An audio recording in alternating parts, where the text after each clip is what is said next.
Olá, seja bem-vindo a mais uma aula.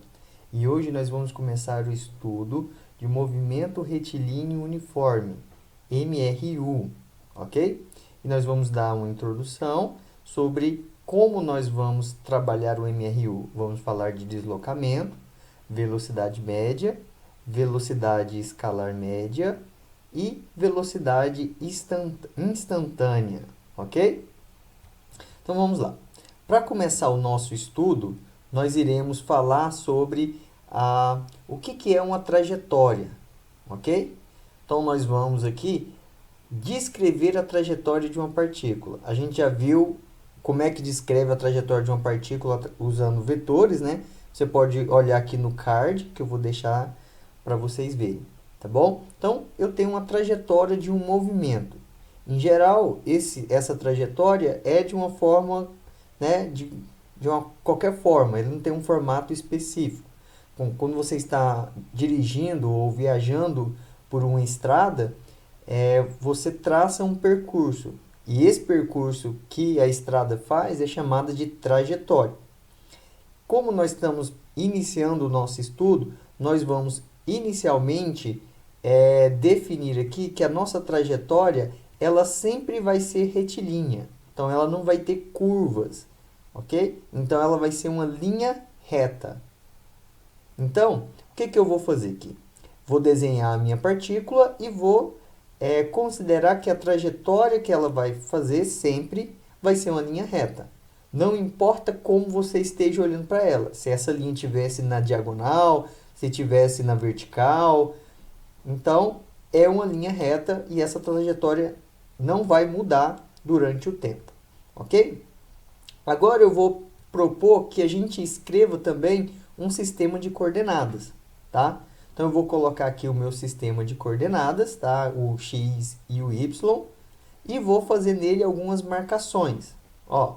Então eu vou fazer marcações para mostrar qual é a posição do meu objeto em determinados tempos, ok?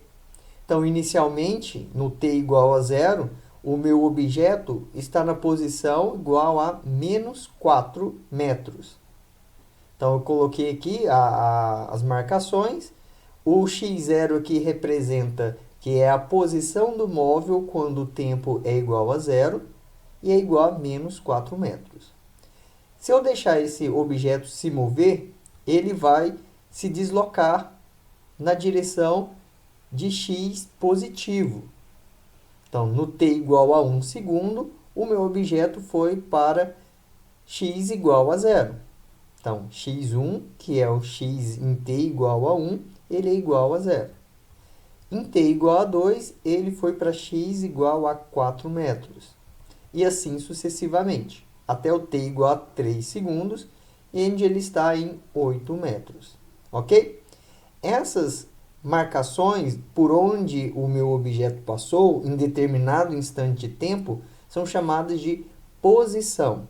Então, é fundamental que a gente defina aonde está o nosso sistema de coordenadas para que a gente possa definir a posição da minha partícula. Ok?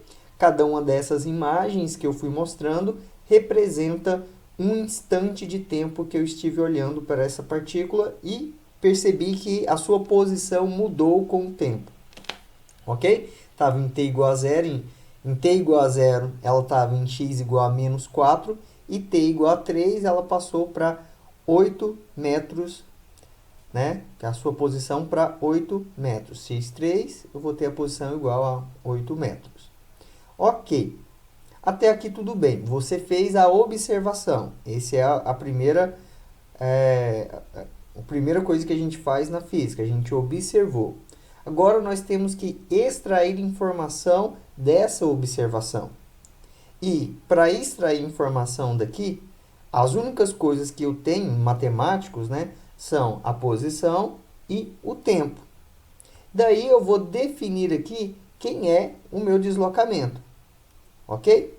Então, vou definir o deslocamento aqui como sendo a variação da posição, que é posição final menos posição inicial. Onde a letra grega delta representa essa variação. Sempre final menos inicial.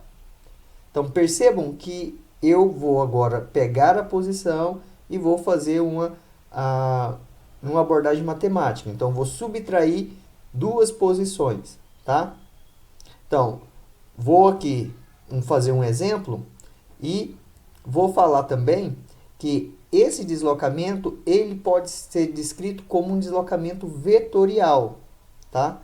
Onde a direção que nós tomamos aqui é a direção x, tá? Então, xf menos xi está na direção y, que é a direção x. Então, eu posso representar isso vetorialmente. Como a gente está trabalhando apenas em uma dimensão, tanto faz qual seria essa direção. Por isso, muitas vezes no livro você vai encontrar como o deslocamento sendo apenas o módulo do seu vetor, ou seja, apenas um escalar, tá? A direção vai ser sempre uma direção arbitrária que você pode definir.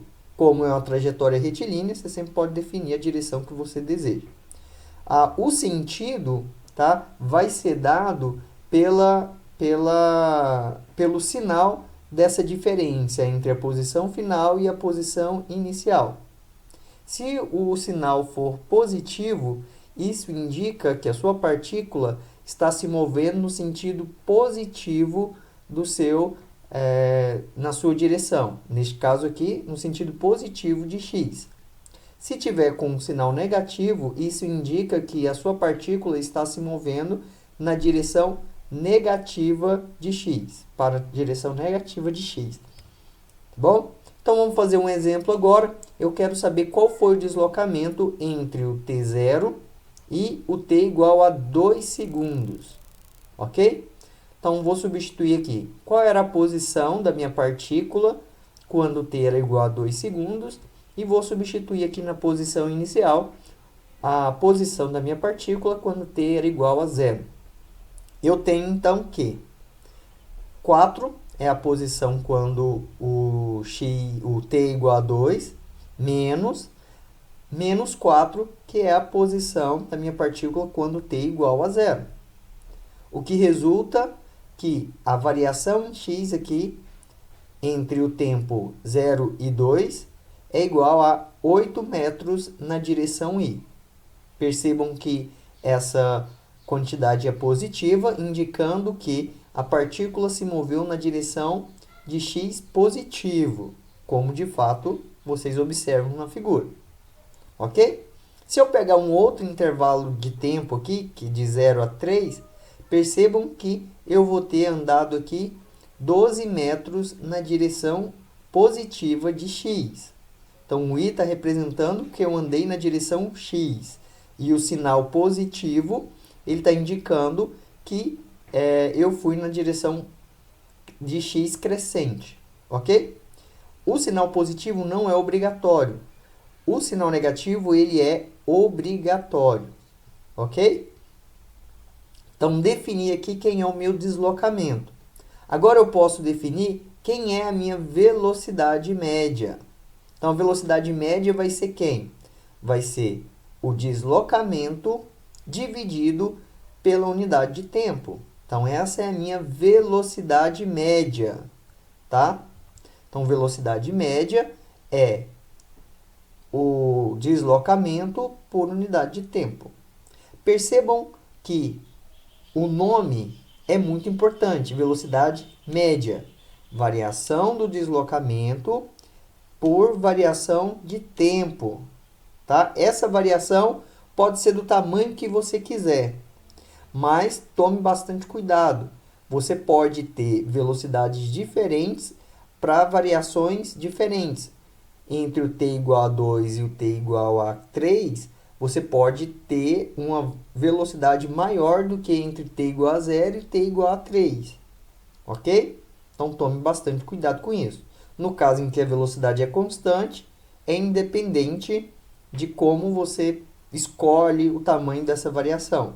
Mas, em geral, mais para frente, a gente vai trabalhar com velocidades que não são constantes. Ok? Então, ó, vou fazer um exemplo de velocidade média e vou pegar um intervalo de tempo que é entre 0 e 1. Então, eu preciso calcular aqui qual é o vetor de deslocamento entre 0 e 1 e o intervalo de tempo. Então, em t igual a 1, eu tenho que a posição é x igual a 0, menos a posição em t igual a 0, que é menos 4. Então, 0 menos com menos vai ficar mais. Então, 0 mais 4 é 4. 1 menos 0 é 1. Então, a minha velocidade média entre o intervalo t igual a 0 e t igual a 1 é de 4 metros por segundo na direção I. Ok? Agora, tem um probleminha aqui. E se por acaso no t igual a 4, eu ficasse parado aqui em 8 metros? E no t igual a 5, eu voltasse aqui para a posição 4 metros. Qual seria a minha velocidade média? Tá? A velocidade média seria eu pegar o deslocamento, que é a posição de x igual a 5 menos x igual a 0, tá? Isso vai dar 8. E pegar a diferença entre os tempos, t igual a 5 menos t 0. Isso vai me dar 8,5 metros por segundo na direção I. E eu quero chamar a atenção de vocês aqui também para a unidade de velocidade, que é o metro por segundo, quando a gente utiliza a posição em metros e o tempo em segundos. Ok? Então, essa seria a minha velocidade média. Mas percebam que, para calcular essa velocidade média, eu utilizei aqui um deslocamento que está entre 4 menos 4. Esse não foi o percurso total realizado pela partícula, ok? Ele foi lá em 8 e depois voltou para 4. Se eu tivesse contabilizado o espaço total percorrido, tá? Distância total percorrida, eu teria uma distância muito maior percorrida em t igual a 5 segundos, não apenas 8 metros, tá? E quando a gente leva essa distância total em consideração, nós chamamos essa velocidade de velocidade escalar média, tá? E eu posso definir ela da seguinte forma. Então, velocidade, esse S médio aí é igual a distância total dividido por ΔT. Tá bom? Distância total dividido por ΔT. Percebam que aqui eu não usei o símbolo de vetor velocidade. Por quê? Porque agora a minha trajetória, a minha distância total, ela pode até voltar de novo no mesmo ponto. E não faz sentido aqui eu falar de vetor. Eu quero só saber quão rápido foi para um objeto sair de um ponto, percorrer uma distância e voltar ao mesmo ponto. Tudo bem? E fazendo aqui, então, o cálculo da velocidade média entre t igual a 0 e t igual a 5 segundos, eu obtenho que a distância total percorrida foi entre t igual a 0 e t igual a 3, foi de 12 metros. E quando eu volto de t igual a 4 a t igual a 5, eu percorro mais 4 metros. Então, 12 mais 4 é 16, dividido pelo tempo total gasto, que é 5 menos 0, que é 5. Então, eu tenho uma velocidade média de 16 sobre 5 metros por segundo. Essa velocidade média é maior do que a velocidade escalar média, nesse caso, foi maior do que a velocidade média, tá? Então, o comum que a gente vê aí, quando a gente fala que a gente vai fazer uma viagem de uma cidade para outra, o que a gente está calculando é a velocidade escalar média, não simplesmente a velocidade média como nós dizemos, tá? Então, quando eu calculo a velocidade lá de ir de uma cidade para outra, eu estou calculando a velocidade escalar média, que leva em conta a distância total percorrida pelo objeto ou pela partícula. Bom? E o que seria uma velocidade instantânea? Essa velocidade instantânea surge da seguinte pergunta: qual a velocidade em t igual a 5 segundos? Exatamente. Que seria aquela velocidade em que você está olhando o velocímetro do carro. Seria uma velocidade instantânea, naquele instante. Mas percebam que essa pergunta ela é um tanto quanto difícil. Porque para fazer velocidade, para você determinar a velocidade, pela definição, ela é a variação do espaço dividido pela variação do tempo necessário para percorrer esse espaço, tá? Então, você tem um problema aí. Você sempre vai precisar de dois tempos para calcular velocidade. Como é que então eu vou falar de uma velocidade em t igual a 5 segundos? Isso é muito complicado, tá? Então, o que foi pensado? Então, vamos pensar o seguinte. Vamos pensar que eu vou pegar a minha velocidade média e vou fazer o limite de t tendendo a zero, tá? Então, vou pegar o limite de ΔT tendendo a zero na velocidade média. Então, vou fazer um intervalo de tempo bem pequenininho, tão pequeno quanto se queira, de tal forma que neste limite eu vou ter a velocidade instantânea, tá bom? Então, vou ter a velocidade instantânea.